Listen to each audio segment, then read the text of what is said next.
Mes très chers compatriotes, nous allons faire une petite simulation. Ici, on est au niveau de la rue Paul Claudel. Mon ami Martine vient d'appuyer sur le bouton pour faire passer le feu piéton au vert. Et il va traverser, évidemment. Donc alors attention, on va attendre. C'est parti, on traverse. Allez, 1 seconde, 2 secondes, 3, 4, 5. Voilà, 5 secondes. Oh là là, 5 secondes. Est-ce que vous réalisez? C'est une dinguerie. Ça veut dire que les enfants ont 5 secondes pour traverser. C'est un truc de dingue. Un coup c'est 5, un coup c'est 8, un coup c'est 9. Je ne comprends plus rien.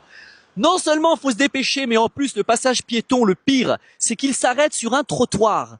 Et il ne continue pas pour permettre de traverser cette piste cyclable, au niveau de laquelle vous avez des trottinettes et des vélos qui arrivent à toute vitesse.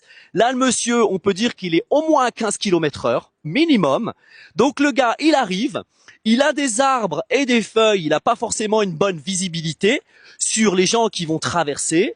T'as les gamins qui doivent sprinter pour traverser en 5 secondes. S'ils sont pas fait écraser avant parce que t'as des gens qui grillent le feu puisqu'ils ne le voient pas. Voilà.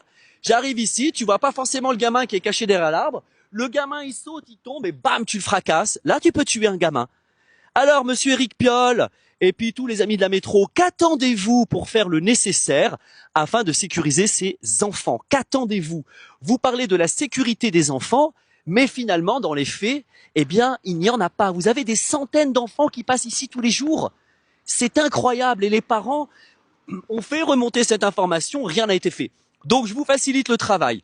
On commence déjà par mettre des bandes blanches tout le long de cette piste cyclable. On met un stop et un panneau pour les vélos en disant ralentissez des deux côtés, traversée d'enfants. Ok. N'hésitez pas à mettre des cailloux aussi. Hein. Vous êtes très très fort pour mettre des gros rochers pour empêcher les voitures de passer. Faites pareil pour les cyclistes. Vous faites une mini place aux enfants, comme vous avez bien l'habitude de le faire, hein, avec votre hypocrisie. Faites une jolie petite place aux enfants pour les enfants, qu'ils puissent traverser en toute sécurité. Comme ça, c'est magnifique.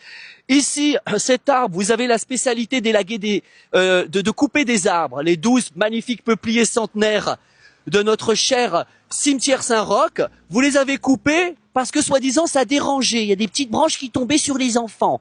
Alors, vous allez simplement couper cette branche. Vous allez raser ces haies de manière à sécuriser le passage des enfants qui vont au collège Charlemagne, ces enfants qui vont à la MC2 ou ces enfants qui vont à l'externat Notre-Dame, qui, nous l'oublions pas, il me semble, ça fait école primaire, collège, lycée. Voilà. Et ben c'est tout, c'était un super message de la part de Gizmat, en soutien à tous les habitants de Tesser et des quartiers environnants qui ont cette problématique et qui ne sont pas entendus et qui sont méprisés.